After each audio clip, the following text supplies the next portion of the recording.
બનાસકાંઠા જિલ્લાનું વિભાજન કરીને નવો જિલ્લો બનાવાતા જ કहीं ખુશી કहीं ગમ જેવો માહોલ છે। વાવ થરાદ નવો જિલ્લો મળતા જ જિલ્લા ભાજપે ફટાકડા ફોડીને ઉજવણી કરી છે અને જેમાં ભાજપ કાર્યકર્તા અને પૂર્વ સાંસદ સહિતના નેતાઓ હાજર રહ્યા।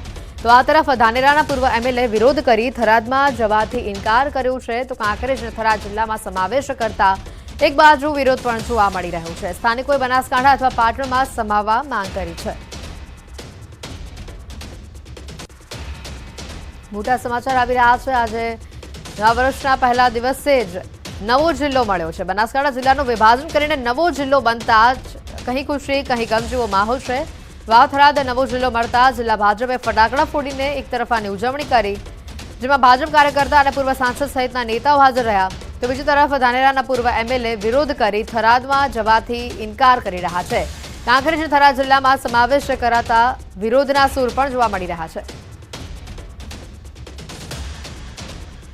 ભાજપે ઉજવણી કરી, વાવ થરાદ નવો જિલ્લો બનતા ભાજપે ઉજવણી કરી। ભાજપ કાર્યકર્તાઓએ ફટાકડા ફોડીને ઉજવણી કરી। પૂર્વ સાંસદ પરબત પટેલ પણ આ ઉજવણીમાં જોડાયા। વાવ થરાદ નવા જિલ્લાની સરકારે આજે જાહેરાત કરી છે।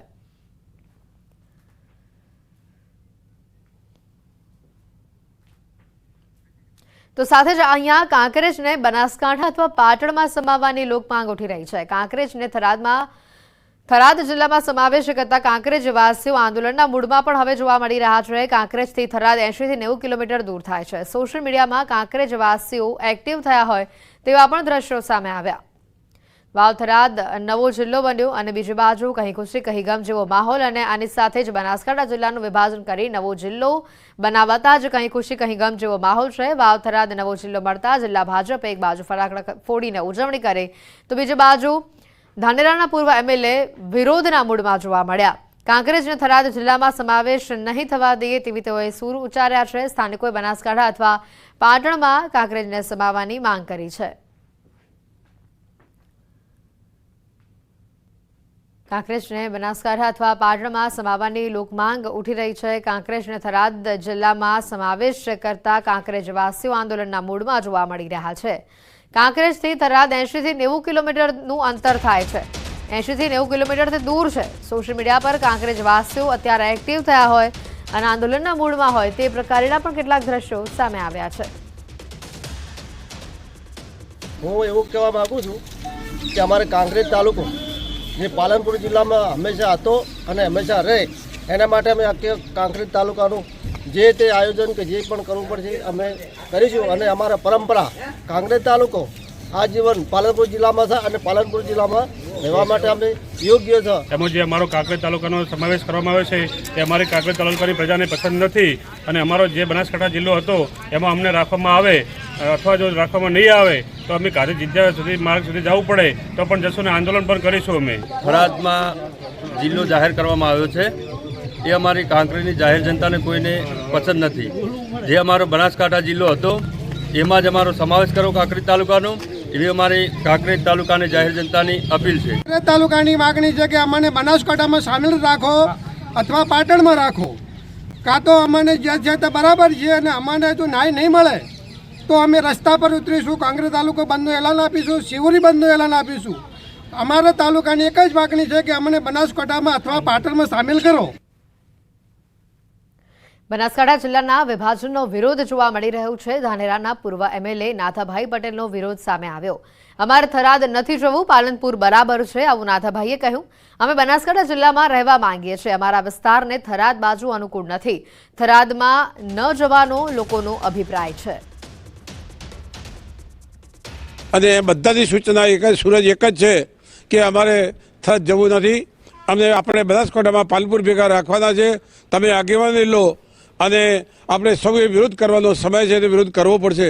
મેં પણ એ વાતમાં સૂર પૂર્વ્યો અને અહીંની જનતાનો જે અવાજ છે એ જનતાની આગેવાની લઈ અને અમારે પણ અમારો વિરોધ નોંધાવીએ છીએ કે અમને બનાસકાંઠા જિલ્લાની અંદર પાલનપુર તરફ રાખે, થરાદમાં ધાનેરા તાલુકાની વસ્તીને જવાની ઈચ્છા નથી।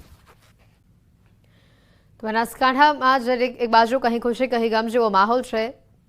કેટલા લોકોને એવા પણ સૂર આવ્યા છે કે અમારે થરાદ જવું નથી, બનાસકાંઠા જિલ્લામાં અમે રહેવા માંગીએ છીએ। બનાસકાંઠા જિલ્લાના વિભાજનને લઈને વિરોધનો માહોલ પણ જોવા મળી રહ્યો છે। બનાસકાંઠાના સાંસદ જ્ઞાનીબેન ઠાકોરે જિલ્લાના ભાગલાની વાતને આવકારી અને સાથે લોકોને વિશ્વાસમાં ન લીધા હોવાનો આક્ષેપ પણ કર્યો। બનાસકાંઠા જિલ્લાના બે ભાગ કરવામાં આવ્યા છે અને થરાદ વાવ એક નવો જિલ્લો જાહેર કરવામાં આવ્યો છે। અત્યારે આપણી સાથે છે બનાસકાંઠાના સાંસદ જ્ઞાનીબેન ઠાકોર। સીધી જ વાત કરશું તેમના જોડે। બેન, પ્રથમ પ્રતિક્રિયા શું બનાસકાંઠાનો વિભાગ કરવામાં આવશે? કેટલો ફાયદો, કેટલું નુકસાન? હું માનું છું ત્યાં સુધી વર્ષોથી બનાસકાંઠા જિલ્લાની માગણી હતી। તમામ જિલ્લાઓનું બીજે મોટા જિલ્લા હતા ત્યાં વિભાજન થયેલું। માત્ર બનાસકાંઠા એક 14 તાલુકા અને આવડો મોટો ભૌગોલિક એરિયા હોવા છતાં બે જિલ્લાની જરૂર હતી। કદાચ હું માનું છું ત્યાં સુધી વિભાજનના કારણે ઘણો બધો આ વિસ્તારના લોકોને ફાયદો પણ થશે। સાથે જે તાલુકા લેવલે કે ગ્રામ પંચાયત લેવલે કોને કયા તાલુકા જિલ્લામાં રહેવું છે એવા જે અભિપ્રાયો લેવાના હોય એ પણ હું માનું ત્યાં સુધી કોઈના લીધેલા નથી। એટલે કદાચ બધાને વિશ્વાસમાં લઈ અને જિલ્લો જાહેર કર્યો હોત તો એ જિલ્લાના હિતમાં હતું। જિલ્લો એમને જાહેર કર્યો જ છે।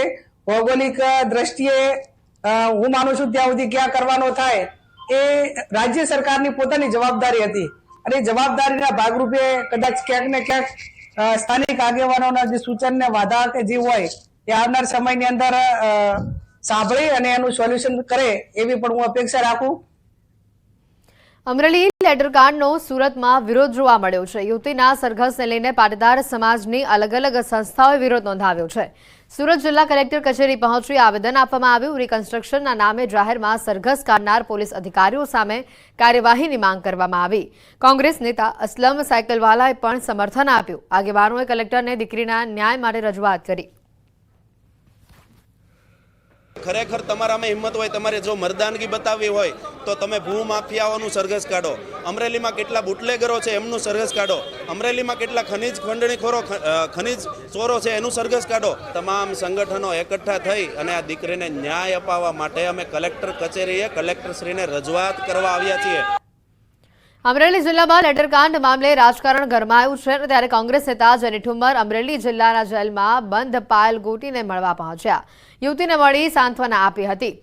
તે જ તેમણે જણાવ્યું કે પાયલને જ્યાં સુધી જામીન નહીં મળે ત્યાં સુધી દીકરીના પરિવાર સાથે હું વિઠ્ઠલપુરમાં રહીશ। હત્યારાઓ પકડવાની જરૂર હતી। ડ્રગ્સના જે પેલા હતા, ડ્રગ્સ જે વેચે છે એને પકડવાની જરૂર હતી। રેતીના માફિયાઓને પકડવાની જરૂર હતી। પત્ર લખોને તમે પકડીને તમે એવી છાપ છોડવા માંગો છો કે અમે બહુ મોટું કામ કર્યું છે કે આજથી લઈને જ્યાં સુધી આ દીકરીને એના ઘરે નહીં પહોંચાડું ત્યાં સુધીના પરિવાર સાથે હું રહેવાની છું। આણંદમાં અશાંતધારાની મુદતમાં વધારો થઈ શકે છે। વધુ 5 વર્ષ માટે અશાંતધારો લાગુ થઈ શકે છે। 31 ડિસેમ્બરે મુદત પૂર્ણ થઈ જતા દસ્તાવેજો કામને લઈને લોકો અસમંજસમાં છે। આણંદના કલેક્ટર પ્રવીણ ચૌધરીનું નિવેદન સામે આવ્યું કે લોકોની માંગને લઈને ગૃહ વિભાગ પાસે મંજૂરી માંગવામાં આવી। આણંદ કલેક્ટર કચેરીને હજી સુધી નથી મળી અધિકૃત મંજૂરી। ટૂંક સમયમાં મંજૂરી મળે તેવી શક્યતાઓ છે। ગોધરામાં અનુસૂચિત જનજાતિ સમાજ દ્વારા ભારત દેશના રાષ્ટ્રપતિને ઉદ્દેશતું આવેદનપત્ર આપવામાં આવ્યું। કલેક્ટર કચેરી ગોધરા ખાતે અધિક કલેક્ટરને આવેદનપત્ર આપી રજૂઆત કરવામાં આવી। આદિવાસી સમાજની જમીનો ભૂમાફિયાઓ પાસેથી પરત અપાવવાની માંગણી કરવામાં આવી છે। વર્ષો અગાઉ તંત્રની મદદથી આદિવાસી સમાજની જમીનો અન્યને તબદીલ કરી દેવામાં આવી હોવાના આક્ષેપની સાથે જો જમીન ગુમાવનાર આદિવાસી ખેડૂતોને ન્યાય ન આપી શકાય એમ હોય તો ઈચ્છા મૃત્યુ માટે રાષ્ટ્રપતિ દ્વારા પરવાનગી આપવામાં આવે તેવી માંગ કરાઈ છે।